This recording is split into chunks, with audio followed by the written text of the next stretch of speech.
பாடசாலை மாணவர் மன்றங்களின் முக்கியத்துவம். பாகம் 9. துறைசார் மன்றங்கள்.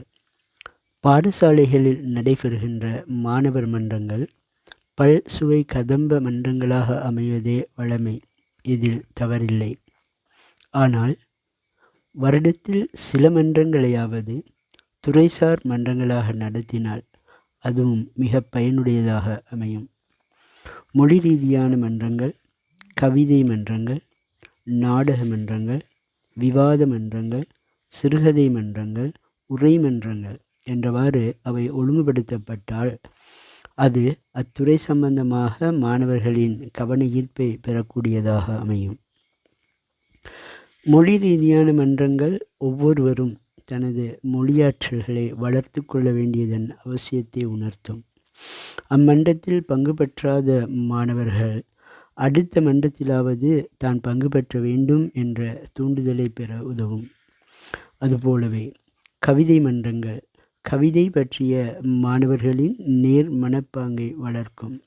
ஏனெனில் சில மாணவர்கள் கவிதைகளை வாசிப்பதே இல்லை, அதனை ரசிப்பதில்லை, கவிதைகளின் வகைகளை அறிந்தவர்களாக இல்லை, மொத்தத்தில் கவிதையில் ஈடுபாடு அற்றவர்களாக இருக்கின்றனர்.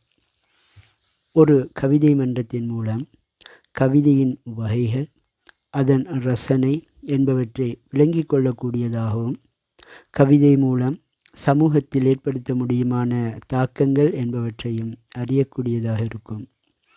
கவிதை மன்றம் நடைபெறும் தினத்தில் ஒரு பிரபல கவிஞரை அதிதியாக அழைத்து அவர் மூலம் கவிதை இலக்கியம் பற்றிய உரை ஒன்றுக்கு ஏற்பாடு செய்யலாம். புதிதாக கவிதை எழுதுபவர்களுக்கு தேவையான ஆலோசனை வழிகாட்டல்களை அவர் மூலம் வழங்கலாம். கவிதை நூல்களை வெளியிடுவதற்கு மாணவர்களை ஊக்கப்படுத்தலாம். கவிதையில் ரசனையை ஏற்படுத்தக்கூடிய விதத்தில் கவி நயங்களை விளங்க வைக்கலாம்.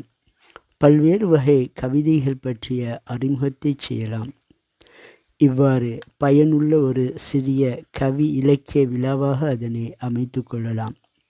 இவ்வாறு ஏனைய மன்றங்களையும், நாடக, விவாத, சிறுகதை போன்ற மன்றங்களையும் மேற்கூறிய வழிகாட்டல் அடிப்படையில் செய்கின்ற போது பாடசாலையின் மாணவர் மன்றங்கள் பயனுள்ளவையாக அமையும். மாணவர்களின் விருப்பத்திற்கும் ரசனைக்கும் உரியவையாக மாறும். இதுவே எதிர்காலத்தில் இலக்கியவாதிகள் உருவாக வழிகாட்டக்கூடிய நல்ல திட்டங்களாகும்.